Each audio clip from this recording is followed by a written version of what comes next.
bersyukur Tuhan sudah membangunkan kita pada pagi hari ini.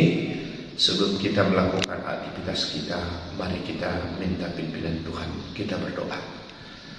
Terpujilah nama-Mu ya Bapa di sorga yang sudah menghantarkan kami satu malam dalam istirahat kami.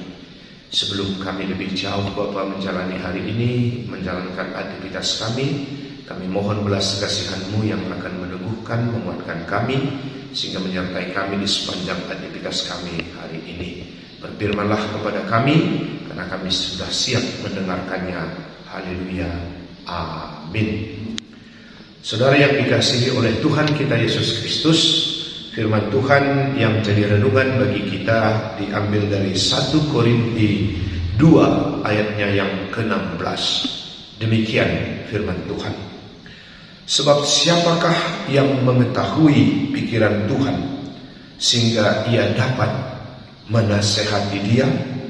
Tetapi kami memiliki pikiran Kristus.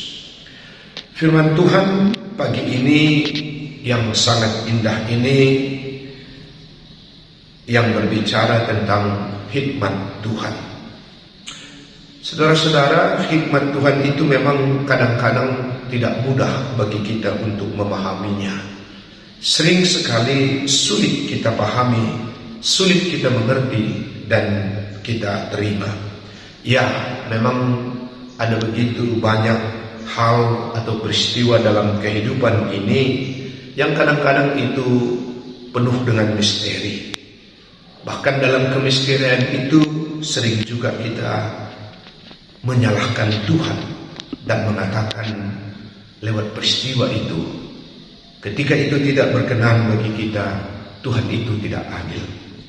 Manusia sering sekali ingin tahu, ya apalagi segala sesuatu itu maunya sesuai dengan kehendaknya, maunya seperti yang diharapkan, bukan seperti pikiran Tuhan, tetapi pikiran kita yang kita mau. Ada seorang bapa yang buta, maaf kami pakai ilustrasi bapa yang buta, yang selalu meratapi nasibnya karena ia tidak seperti manusia lainnya. Apalagi ketika ia tidak dapat melihat karena kebutaannya, dan bayangkan bagaimana perasaannya, sehingga ia sering sekali merasakan Allah itu tidak adil, tidak sayang kepadanya. Mengapa saya ini tidak seperti orang lain?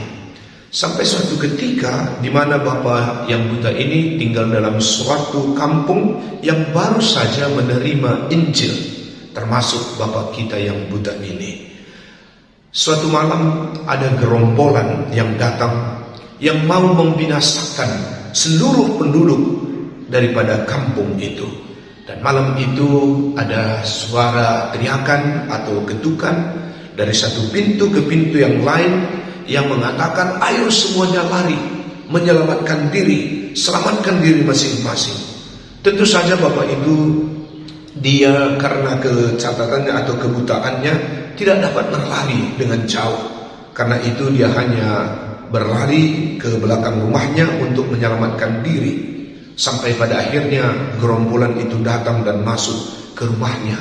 Gerombolan itu melihat rumah itu kosong, tetapi dia tahu ini pasti orangnya belum jauh karena masih ada gerakan-gerakan atau getaran, sehingga dia berlari melihat ke belakang. Ya, mana tahu orang itu masih ada di belakang rumah. Dan benar saja dia mencari dengan menyenteri bagian-bagian belakang rumahnya. Dan tiba-tiba gerombolan itu sangat terkejut karena dia menyenteri bagian bola mata orang buta itu yang warnanya kemerah-merahan, yang pada akhirnya membuat dia takut dan dia akhirnya berlari karena dia seperti melihat makhluk aneh atau seperti dia katakan ini mungkin setan dan lain sebagainya.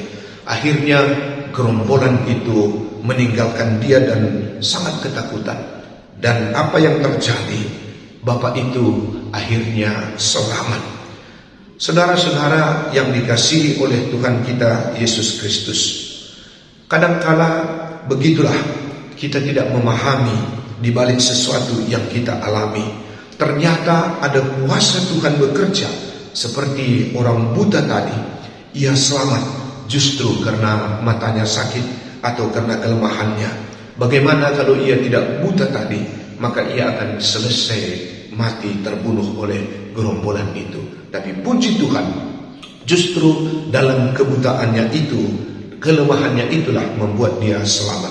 Begitulah kadang apa yang kita pikirkan. Seringkali kita tak pahami cara Tuhan bekerja. Siapakah yang mengetahui pikiran Tuhan? Siapakah yang dapat menasehatinya? Seperti Paulus katakan bahwa Tuhan turut bekerja untuk mendatangkan kebaikan bagi orang yang dia kasihi. Begitulah dalam kehidupan ini ada begitu banyak misteri yang kita tidak pahami, tetapi kasih Tuhan selalu abadi bagi kita. Ingatlah, Tuhan itu selalu mengasihi kita dan Tuhan pasti menyelamatkan kita. Inilah yang menjadi kekuatan bagi kita untuk melewati hari ini. Kasih Tuhan tetap abadi bersama dengan kita, walaupun sering kita tidak pahami. Mari kita berdoa. Terima kasih Tuhan, kami sudah mendengarkan firman-Mu. Kuatkan dan teguhkan kami untuk kami boleh melihat cara Tuhan bekerja. Pikiran Tuhan kadang sulit kami pahami, tapi kami tahu Tuhan, kasih Tuhan jauh lebih besar dari apa yang kami alami. Berkati anak-Mu, terlebih yang mendengarkannya, kami semua, supaya Tuhan juga terus menguatkan, meneguhkan, melewati di sepanjang hari ini. Berdoa untuk pelayanan GBKP pasca pandemi, Tuhan memberkati supaya kami semakin kreatif, terutama untuk melayani dalam masa-masa pasca pandemi ini. Dan kami juga berdoa ya Bapa untuk semua anak-anak-Mu. Kiranya Bapa Engkau memberkati dalam usaha dan pekerjaan mereka, terutama Tuhan di Klasis Jakarta, Kalimantan ini. Terima kasih Tuhan. Ini doa dan permohonan kami. Kami serahkan hidup kami di sepanjang hari ini, karena kami datang melalui Putra-Mu Yesus Kristus, Tuhan dan Juru Selamat kami yang hidup. Mari kita bersama-sama mengucapkan doa Bapa kami. Bapa kami yang di surga, dikuduskanlah nama-Mu. Datanglah kerajaan-Mu. Jadilah kehendak-Mu di bumi seperti di surga. Berikanlah kami pada hari ini makanan kami yang secukupnya. Dan ampunilah kami akan kesalahan kami, seperti kami juga mengampuni orang yang bersalah pada kami. Dan janganlah bawa kami ke dalam pencobaan, tapi lepaskanlah kami daripada yang jahat, karena Engkaulah yang punya kuasa dan kemuliaan sampai selama-lamanya. Amin.